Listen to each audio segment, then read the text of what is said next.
Are we set to break the bank yet again to sign another talent from Shaktar Donetsk? Today, my friends, we have some pretty interesting stories to discuss this Bank Holiday Monday. So I hope you guys enjoyed today's videos. Shout out to all the love shown for both my videos I released yesterday. It always means a lot. Hope you guys enjoyed this one. Share your thoughts and opinions, and let's continue to get over 2k likes today. So let's not waste no more time. And to start with things, let's discuss these interesting updates surrounding Estevao Willian. Now, courtesy of Brazilian journalist Georgiy someone who's been very reliable when it comes to breaking transfer stories involving us, he reports that it seems like Palmeiras now are starting to accept their fate and they're getting ready to sell another super talent this summer. And it seems like we have a great chance of potentially securing Estevao Willian. Now, of course, other clubs, especially in the Premier League, are showing interest, but at the moment, we are by far the leaders in the race to try and sign him. And the big update is today. It seems like we are prepared to make a new proposal to try and get this deal over the line. Now, there's no official offers. We only present an official offer once Palmeiras accept our proposal. And this new proposal is a fixed fee of 40 million euros with an additional 25 million euros added on top. Now, if you guys remember, our other proposal that was reported was around 30 million euros plus 25 million in add-ons. So essentially with this new proposal, it now means that we now go above Estevao Willian's release clause of 60 million euros. And if you guys remember, the plan was always to pay above the release clause to try and find better payment terms. However, Palmeiras have really been wanting a higher fixed fee, and that was believed to be around 45 million euros. So the fact that we're only 5 million euros short, it makes you feel a bit confident now that there is something on the horizon. Now, as I said in the last video, Estevao Willian, his family, his camp, they are ready to make a move this summer. They want to secure his future right now. As I said, he owns about 30% of his economic rights, so these guys are going to M up like overnight. And from our end, it makes so much sense why we're so intense in our pursuits, why we want to quickly get this deal over the line. Now, recently, he won an incredible penalty in his last performance, coming off the bench, and, I'm sorry, with players like Estevao Willian, natural talents that you don't have to really coach or teach the game to. Every big club that has big aspirations like us, you need to have at least one or two of these players. Like us as fans, we saw this ourselves when Eden Hazard was playing for us over 8 years. Without his individual class and quality, I don't know if we win the same honours that we do without him. And that is the power of having this type of natural talent in your team. And I hope that we can see this in the future with Estevao Willian and Kendrick Paez together in the team. So my friends, very interesting report. Personally, I'm feeling quite hopeful that we're going to do something here. Share your thoughts and opinions. And right now, we discuss some other big stories that dropped today.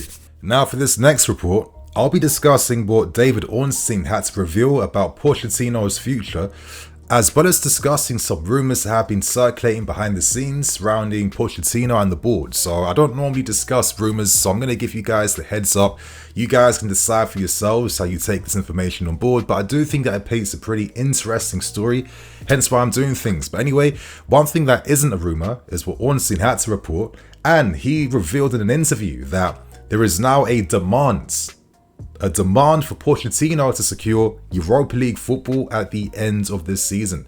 Not Conference League football, Europa League football. Now, allegedly, this has made Pochettino feel a bit blindsided because he was of the belief throughout multiple times this season that he had the time and patience to cultivate, grow and build this team.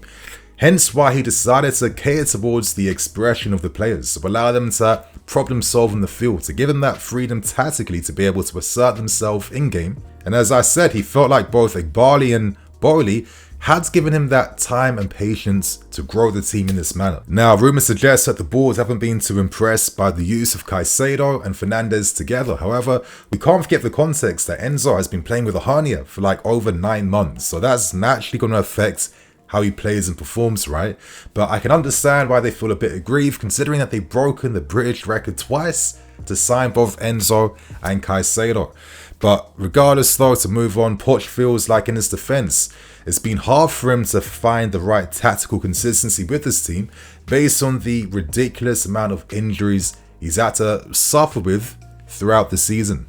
But to give you guys some more interesting news, this came from the Daily Mail, and he reports that actually we're now seeing this new tactical switch of using Cucurella in a more inverted role in midfield, and their report mentions that Poch has been working on this behind the scenes now for a while in like 11 vs 11 training sessions to get the team prepared and ready to play this way.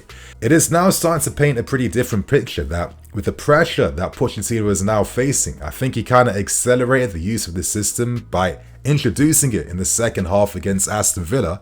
And I think since then, we look like a completely different team. And if I was to quickly give my opinion on that, from watching football a lot of times, I feel like when managers introduce a new system and tactic at the right time, the opposition teams don't have much preparation to get ready to counter those ideas and to try and like nullify us tactically. So I think that's working in our favour. But as Poch said in the post-match presser yesterday in regards to why he's taking his time to introduce this system, he said, listen, you know, you need a chair before you can sit. You know, you need to walk before you can run. And his argument is, if the players aren't ready tactically to be able to assert these ideas, then I can't introduce it. And to be fair to Pochettino, compare how we used to start the season with a similar 3+2 build-up with Levi Colwill playing on the left-hand side. We looked quite static. I felt we looked like we were running out of ideas. We didn't look as comfortable in that system, but I think the context is completely different now. Poch has had more time to work with the individuals, and for example, if players like Anoni Madueke isn't in the same form he is in right now compared to the start of the season, can this system we're seeing work? Because this system requires the wingers putting in work off the ball. If Noni is a slouch, if he goes to sleep, we'll get done out wide time and time and time again. So I can understand from a coaching perspective that, listen, you know, to see these systems and ideas, it does take time. It's not something that happens overnight. And all that matters is that right now we are seeing the rewards of this approach, because clearly, I think it's quite evident that there clearly was a lot of time that's gone into this style of play behind the scenes. And maybe it's a good thing that Poch is feeling that pressure so we can start to feel a bit of hope right now. But we can't forget, Pochettino has shown some great improvements in 2024. There's a nice, interesting stat that from the start of this year, we would technically be 4th in the table. That's quite big. We've scored the most home goals this season. I think a lot of that have come in like the past few recent games. So there has been a lot of progression. But again, there is now pressure on him now to get Europa League football. Hopefully it works, because I personally feel like his future now, it is reliant on getting European football. Otherwise, he's out. Now, in terms of potential replacements for Pochettino, we go back to Orstein's report. He revealed that when it comes to Hansi Flick, Ruben Amorim, Conte, Mourinho, these are not the managers that we are turning to replace Pochettino. So that's quite interesting. What's even more interesting is that a manager like De Zerbi, for example, he isn't on that list at this point in time.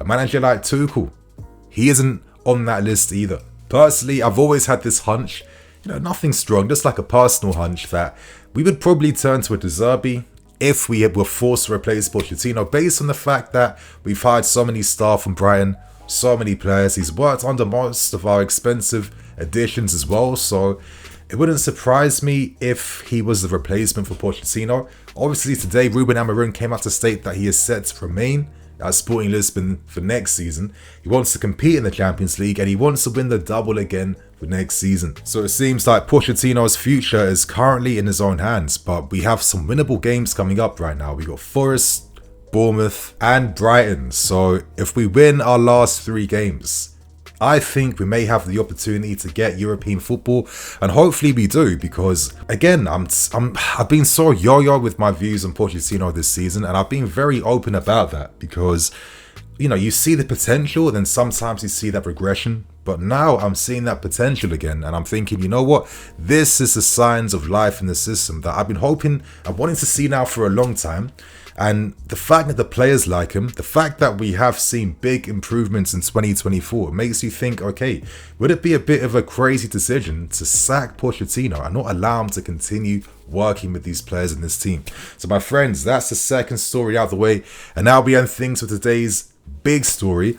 And we discuss the latest transfer news. And today we discuss the big scoop from the Daily Mail as they suggest that we are stepping up our interest to sign Shaktar Donetsk playmaker in Georgiy Sudakov. Now, I spoke about Sudakov in January, I think last year. So he has been on the radar of big clubs like us. He was close moving to Serie A. He actually rejected a €40 million offer around that time. But clubs such as City, Liverpool, Arsenal and a host of other clubs are paying great attention towards him. Now, back around January, Sudakov actually signed a contract extension which I think takes his existing deal to like 2028, 2029, and there was a release clause inserted of around €150 million, around £125 million. It's absolutely crazy. But to continue on though, Shaktar Donetsk executive and Sergej Palkin, he was actually in attendance for our 6-0 win against Everton, and he revealed that Sudakov has big attention from big clubs and there's been a lot of contact made for him. There's been a lot of interest expressed from parties, and he actually revealed at that game against Everton that many people at Chelsea, like the look of him and have asked about the figures, the numbers, and the types of details it would take to actually sign him in the summer. So I don't think this is like a story that's cap or that's lies. I don't think this guarantees that we definitely will sign him and we have our heart set on him. But I think we're going to open the conversation up around serious candidates that's on our shortlist. I think it's a pretty interesting story. Obviously, naturally, all of us are feeling a bit burnt out from our last purchase from Shakhtar, Mikhailo Mudryk, where there was big expectations and hopes, and he hasn't necessarily been able to deliver the potential and hype that was once surrounding his name last year. So my first initial thought is, are we signing someone that performs well playing with Mudryk? I think they're very close friends as well too. They have that relationship together, and playing for Ukraine, Sudakov actually plays as the 8 in a midfield 3 with Mudryk on the left hand side, and they've shown great relationship and understandings playing for the national team. Is this the reason why we're looking at him? Especially with players like Conor Gallagher being no close to signing a contract extension. If he goes, we're definitely set to sign another midfield player. And realistically, I think Shakhtar know that they won't be getting any bids of around 125 million. However, it seems like a more realistic fee of around 65 million is being mooted at this point in time. But you know what? I'm going to give some more thoughts and opinions. I've spoken about him before. You know what? The Ukrainian league is such a weak league. There's so much space to play there. And, Sudakov actually has a lot of creative license playing for Shakhtar, where, he's supported by 2 midfield players that do a lot of the groundwork. And as the player himself said, he likes to focus more on the attacking parts of his game. He understands that he must work on the other side of the game, defending, pressing, work rate. And as he himself said, this is something he wants to improve upon at the right time. But then I think to myself, if you make the step up to the Premier League, a very intense, fast, physical league, you're going to need that adaptation periods. And, if there was one weakness I would say after watching a lot of his clips today, I would say that his back to goal play isn't necessarily that good. I do feel like in the Premier League, a lot of players need to have that upper body strength to be able to ride challenges, to be able to hold the ball up under pressure. And I feel like he is someone where under pressure, maybe he's a bit too quick to release the ball. He doesn't have the physical strength to hold it.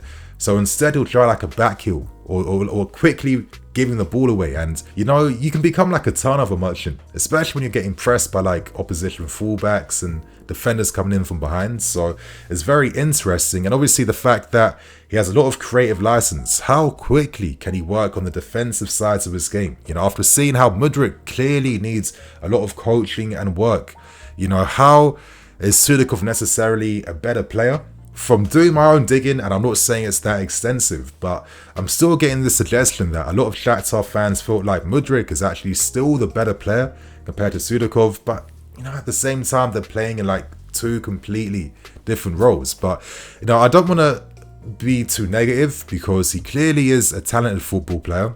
His ability to play as a 10 and as an 8, I think that in terms of his on-the-ball skills, of course he has that. I think his switch balls are phenomenal. He played one of the best passes I've seen this whole season against Barcelona. Hopefully, you know, by the time you're seeing this clip hasn't been taken down. But yeah, this actually created the goal for Shakhtar against Barca in that game. He can connect the fields. I think he's quite intelligent in terms of how he operates off the ball, in terms of being able to make those lateral runs, you know, being able to play on the first lines. You know, he's someone that wants to receive from the centre-backs, kickstart the move, and then, of course, make the late arrivals inside the box. But he can play over the top, he can play in behind. He does have good skill, good technique, two-footed as well too. I think his shooting is pretty accurate and he can take his man on. And you know what? If there's one thing I would say that he's shown that playing for the national team and playing in European football, he has performed really well in both. And normally that's a sign that I tend to look at to see, okay, how does your game translate playing at a higher level? And I think there is potential there. But for myself, is this potential that we must turn towards? I think it's interesting because we know that Pochettino has asked for more physicality and height in his midfield. If Gallagher goes, is Sudakov the replacement for him? I don't know. I think Poch should want that type of Valverde-esque guy in his team to make his ideas work.